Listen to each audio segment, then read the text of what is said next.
नमस्कार दोस्तों, कैसे हैं आप लोग। उम्मीद है अच्छे होंगे। पढ़ाई चल रहा होगा क्योंकि 3 तारीख से एग्जाम है। घबराने से अच्छा है मेरे दोस्त कि आप लोग जो भी सिलेबस है उसको धीरे धीरे कंप्लीट करते चलिए, ठीक है। तो आज इस सेशन में हम लोग बात करने वाले हैं ब्रिटिश ध्वज नियम, जिसको आप बोल सकते हैं ब्रिटिश फ्लैग थ्योरम, ठीक है। इससे पिछली बार जो है ग्रुप डी में मेरे दोस्त, पिछले बार ग्रुप डी 2025 में एग्जाम्स हुए थे ना, उसमें बहुत बार रिपीटेड प्रश्न इसमें से देखने को मिले थे आपके, जिसमें कि इसमें बहुत टाइप के सवाल बन सकते हैं, लेकिन एक टाइप का सवाल रेलवे ग्रुप डी में पूछा गया था। और आज हम लोग बात कर रहे हैं इसके जितने भी टाइप्स पूछे जा सकते हैं रेलवे में, उसके बारे में डिस्कस करेंगे। बिल्कुल क्विकली सॉल्व के साथ करेंगे, कोई भी लेंदी नहीं, आपको स्क्वायर निकालने की झंझट नहीं करना, ठीक है। तो मेरे दोस्त, आप लोग चैनल से जुड़ जाइएगा और पल पल अपडेट के लिए, यदि आप चाहते हैं क्विकली अपडेट्स आप तक पहुंच जाए कोई भी नोटिफिकेशन के लिए, तो आप लोग टेलीग्राम चैनल से ज्वाइन हो जाइएगा। डिस्क्रिप्शन में हम लिंक दे देंगे, ठीक है। तो चलते हैं आज इस थ्योरम को पूरा क्लियर कर लेते हैं हम लोग। ब्रिटिश ध्वज परिमेय इसलिए इसको बोला जाता है मेरे दोस्त, क्योंकि इसका सिद्धांत ठीक ब्रिटिश का जो झंडा होता है, यूके का जो झंडा, सॉरी ब्रिटिश का जो झंडा है ना, लगभग मिलते जुलते थे, इसीलिए उसको इसका नाम दे दिया गया, ठीक है।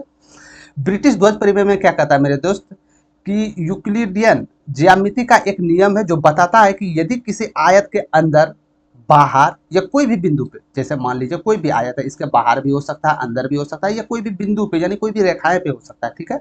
यदि बिंदु ई लिया जाए तो उस बिंदु के आयत के दोनों विपरीत कोणों की दूरियों के वर्गों का योग अन्य दो विपरीत कोणों के दूरियों के वर्गों के योग के बराबर होता है।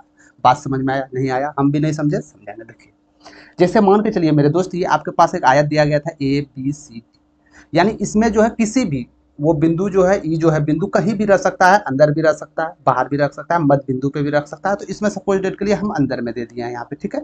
मान के चलिए कोई बिंदु ई एक लाइन पे है, यदि ये आपके पास रेखा दिया गया है, ये भी दिया गया है, ये भी दिया गया है, यदि आपसे ये पूछते कि ये क्या होगा, तो इसी इसी का दूरी निकालने के लिए मेरे दोस्त ब्रिटिश ध्वज परिमेय का उपयोग किया जाता है। कैसे किया जाता है, क्या क्या बोला गया है कि उस बिंदु के आयत दोनों दोनों कोनों के दूरियों के वर्गों का योग, यानी कि जैसे ई है, ठीक है, तो ए ई तो कुछ दिया गया होगा मेरे दोस्त, तो यानी इसका वर्गों का योग, और ये ए ई इसका वर्गों का योग, और इसके वर्गों के योग के बराबर हो जाएगा। बात समझ में? यानी सिंपल करने का मतलब है दोस्त, जो कर्ण को दो भागों में बांटा था, दोनों भागों का आप स्क्वायर कीजिए, दोनों कर्ण को बराबर कर दीजिए। जैसे यहाँ आप देख सकते हैं ई ए स्क्वायर, ई कहाँ है, तो ये है ई ए स्क्वायर, यानी इसका स्क्वायर प्लस इसी स्क्वायर, इसी इसका स्क्वायर। याद रहे इसका और इसका स्क्वायर नहीं करना, यानी कि सीधा जो कर्ण जा रहा है जिसको डिवाइड बीच में किया गया, बस सीधे कर्ण को करना, इसके बाद अपोजिट साइड कर्ण को बराबर करना है। इसी तरह इसी स्क्वायर हो गया यहाँ पे, इसी प्रकार ई बी स्क्वायर यानी ये वाला और फिर ये वाला, ये दोनों बराबर होना चाहिए। बस इसी थ्योरम से मेरे दोस्त ये सवाल निपटता है आपके। इसमें महत्वपूर्ण हम तीन टाइप सवाल देखेंगे जो कि रेलवे में एक टाइप पूछे गए थे, ठीक है। तो चलते हैं, रेलवे में जो पूछे गए थे मेरे दोस्त सिर्फ अंदर वाले भी पूछे गए थे, यानी कि वृत्त के अंदर कहीं भी।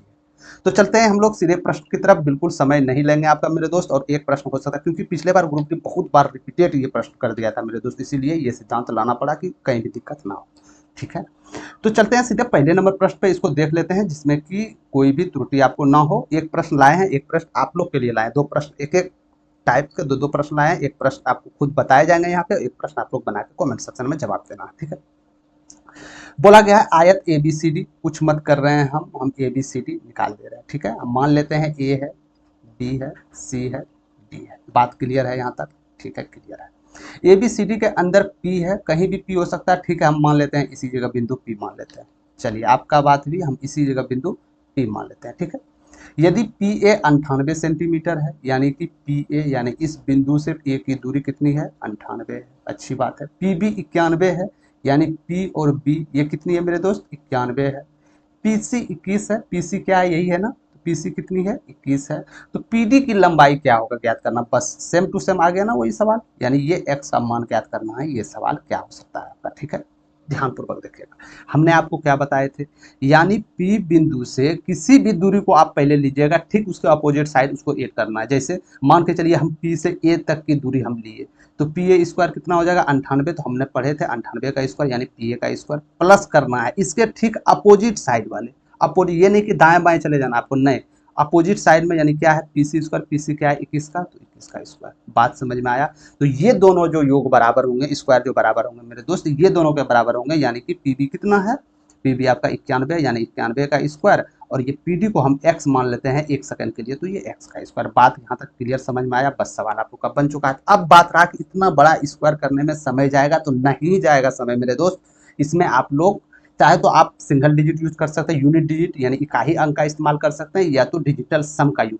इसको हम डिजिटल सम के द्वारा निकालेंगे। इतना बड़ा स्क्वायर करना थोड़ा सा कैलकुलेटिव हो सकता है, तो हम डिजिटल सम क्या है कि इनका स्क्वायर करने के बाद जो संख्याएं आता है उनके संख्याओं का योग एक डिजिट पे क्या आता है, उनका भी एक डिजिट पे ये आनी चाहिए। जैसे एग्जाम्पल के तौर पे 9 8 17, 17 को जोड़िएगा एक डिजिट में लाना है 8, 8 का स्क्वायर कीजिएगा 64, 64 को भी एक डिजिट में लाना है तो एक, यानी कि इसका जो भी उत्तर यानी 98 का स्क्वायर करके जो भी संख्याएं आएगा, संख्याओं को आप जोड़िएगा और एक डिजिट निकालिएगा तो इसका एक निकल के आएगा। बात यहाँ तक क्लियर है? ठीक है। इसका क्या हो जाएगा, 2 1 3 3 थिया 9, यानी ये सिंगल डिजिट है ही तो इसको हम बदल नहीं सकते हैं, तो 9 1 कितना हो जाएगा मेरे दोस्त, 10 हो जाएगा, और 10 को 1 कीजिएगा तो सिंगल डिजिट 1 हो जाएगा।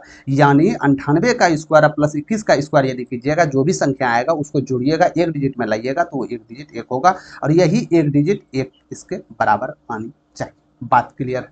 ठीक है। समझाने के तौर पे आपको समय लग रहा है, लेकिन समय बिल्कुल ही नहीं लगेगा यदि आप लोग डायरेक्ट एक्शन मोड पे आए तो। बात क्लियर है? अब चलते हैं 9 1 10, 10 को जोड़िएगा एक, एक का स्क्वायर एक, अब प्लस यहाँ एक्स है, एक्स का स्क्वायर एक, यानी इसके बराबर आनी चाहिए। तो एक्स का मान हम क्या रखें, तो क्या रखें ना रखें सोचने की जरूरत नहीं है, हम लोग ऑप्शन से चलते हैं। 8 3 11 1 1 2, 2 का स्क्वायर करेंगे 4, 4 1 5, क्या एक के बराबर आ रहा, नहीं आ रहा, ये आपके नहीं हो सकते। 4 2 6, 6 छाके 36, यानी 6 3 9, और 9 1 10, यानी हाँ ये बराबर आ रहा है तो ये आपका हो सकता है। इसी प्रकार हम देख लेते हैं मेरे दोस्त, 6 4 10, यानी एक, और एक एक 2 नहीं हो सकता है, और ये भी आपका नहीं हो सकता है। यानी इस प्रकार सवाल आपके ग्रुप डी में पूछे गए थे, और ये भी ग्रुप डी में पूछे गए हैं सवाल आपके। ठीक है, समझ गए? अब बाकी बात, जितने भी ग्रुप डी में पूछे गए उसमें आपके डिजिटल सम हर एक में इस्तेमाल होता था, ये आप लोग को ध्यान देने की जरूरत है।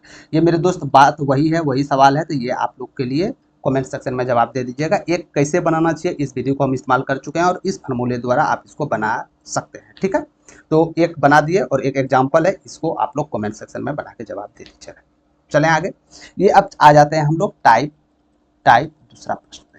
टाइप दूसरे प्रश्न में क्या बोले जाते हैं, एक आयत ABCD के बाहर, यानी वो अंदर में थे, अब ये देखिए क्या नौटंकी कर रहे हैं, ये बाहर चले जा रहे हैं। एक सेकंड के लिए आयत बना रहे हैं, वर्ग बन रहा है, ये आयत है ना। हम मान लेते हैं ABCD, इनकी भुजाएं, इनका जो है इनको हम मान लेते हैं। ठीक है, ABCD के बाहर एक बिंदु P है, बाहर में P है, वो कहीं भी हो सकते हैं, तो हम कहीं भी मान लेते हैं P यहाँ। ठीक है, बाहर एक बिंदु P पर स्थित है कि कोने से उसकी दूरियां क्रमशः PA 9 सेंटीमीटर, यानी PA यानी ये बोल रहे हैं ना 9 सेंटीमीटर, अच्छी बात है। PB 11 सेंटीमीटर, यानी ये जो दूरी दिया गया है, माफ कीजिएगा मेरे दोस्त, ये जो दूरी दिया गया ये कितना है, ये 11 है। ठीक है, PC 7 सेंटीमीटर है, यानी ये और ये दूरी कितना है, 7 सेंटीमीटर है। बात क्लियर है?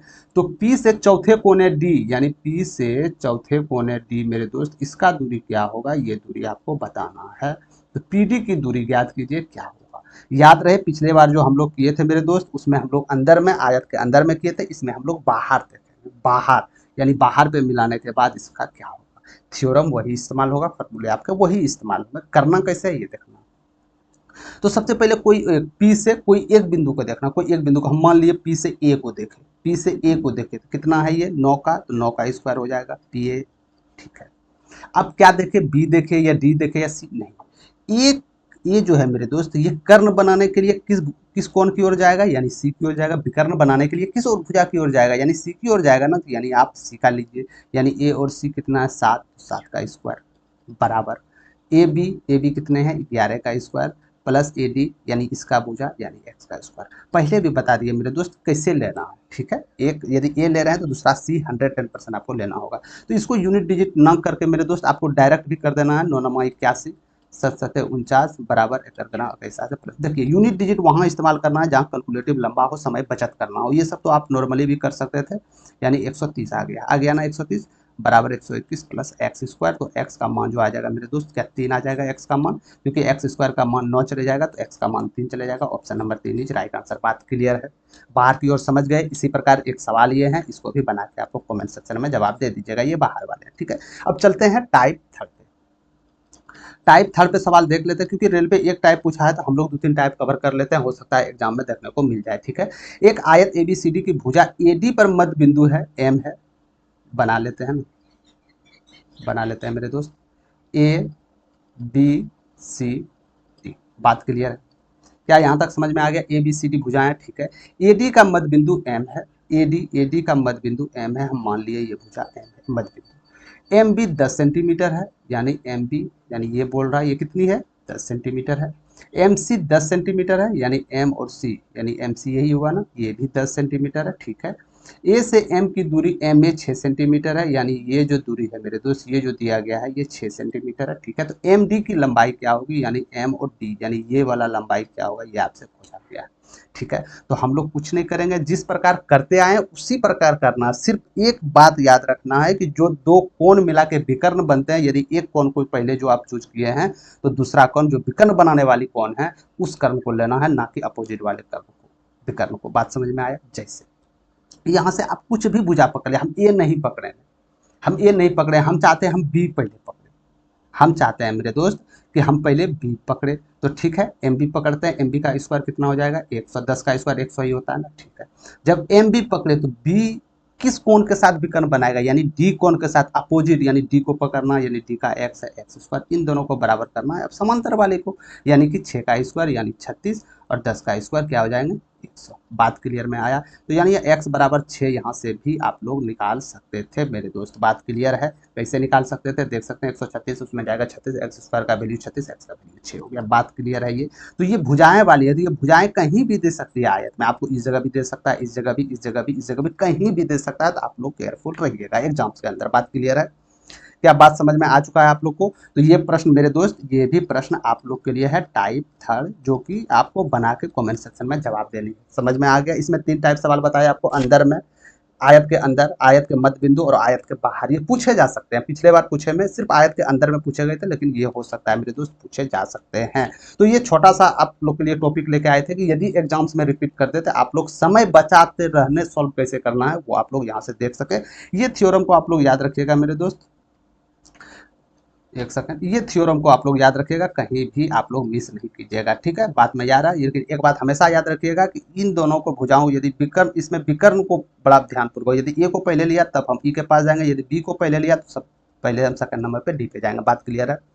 ठीक है। तो उम्मीद करता हूँ ये सेशन और ये जो आप लोग के लिए टॉपिक लेकर आए थे मेरे दोस्त वो पसंद आया होगा, और उम्मीद करता हूँ एग्जाम में भी एक प्रश्न देखने को मिले, ठीक है।